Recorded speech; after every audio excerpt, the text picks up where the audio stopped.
Ngayon darating mga bossing ko na April, ako pa may tuturo sa inyo para mas maging masagana ang pamumuhay po ninyo sa buwan ng April mga bossing bago matapos tong buwan ng Marso mga bossing. Ano po ba ito? Ito pa mga bossing ko ay isa sa mga subok na at paborito ko rin po ito. Bumili po kayo mga bossing ko ng murang asin lamang sa bangketa mga bossing.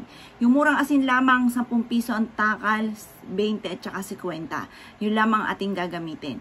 Tapos mga bossing ko, doon sa may bintana ninyo, sa bawat sulok ng bintana, yan po ay lagyan nyo, patakan nyo ng asin mga bossing. Lahat ng bintana po ninyo mga bossing ko, patakan nyo ng asin, budbudan nyo ng asin mga bossing. Para wala makapasok na negatibong enerhiya. Tapos maglagay ka sa maliliit na shot glass mga bossing ko, sa bawat sulok ng inyo pong tahanan. Bawat sulok. Yung 4 na corner ng inyong tahanan, lagyan nyo po yan. Kasi baka maraming sulok ang inyong tahanan mga bossing ko dahil malaki yung bahay. Pwede yung basta maglaan ka ng 4 na corner. Siguro sa salas na lamang. 4 na corner. Maglagay ka ng shot glass na may asin mga bossing. Sa malit na baso lamang. Pagkatapos mga bossing ko, bumili ka ng bago na walis tingting. At habang ikay nagwawalis, binubukas sa bibig ang paulit-ulit na mga magagandang salitain. Na ngayong buwan ng April, ay magiging matagumpay, maraming pera ang darating sa akin. Sa bawat pagwawalis nyo ng bago nyong walis tingting, paulit-ulitin ng mga magagandang salitain mga bossing ko na walang gamit na sana, direct to the point.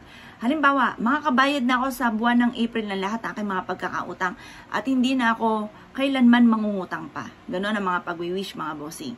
Pagkatapos mga bossing ko, bumili ka ng halaman na masuswerte. Alam niyo naman mga masuswerte nating halaman. Maglagay po kayo mga bossing ko sa loob ng inyong tahanan ng halaman. Mas mainam mga bossing ko sa bago uminter ng inyong tahanan, doon sa pagbukas ng pintuan sa may gilid or kaya po sa may labas ng inyo pong main door, pwede rin po doon mga bossing. Basta tunay na halaman mga bossing ko.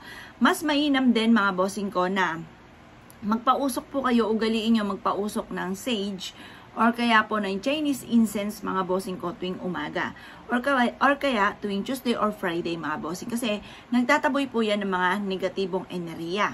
At ganoon din po mga bossing ko sa may kusina po ninyo, yung salamin ay nakaharap sa gawing silangan mga bossing pero wag nyo itatapat sa mismong bintana mga bossing ko. Sa pader nakaharap pero sa gawing silangan. Halimbawa, ito yung kanluran. Kasi ito yung kanluran namin. Tapos nakaharap lagi ako sa may silangan.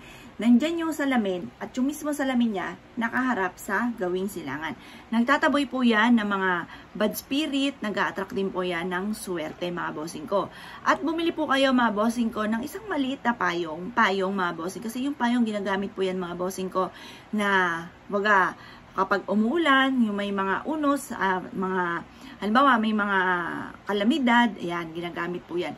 Isabit nyo lamang po yan, kahit sa labas na lang sa may kanluran, isabit nyo lamang po yan, kahit saan po dyan. Huwag nyo nang gamitin mga bossing, parang protection po yon sa anumang kalamidad na maaaring dumating mga bossing. Proven po yan. Ngayon pa mga bossing, kung never nyo pa yung nagagawa sa mga nakalipas, na kada buwan mga bossing, meron ako ituturo sa inyo.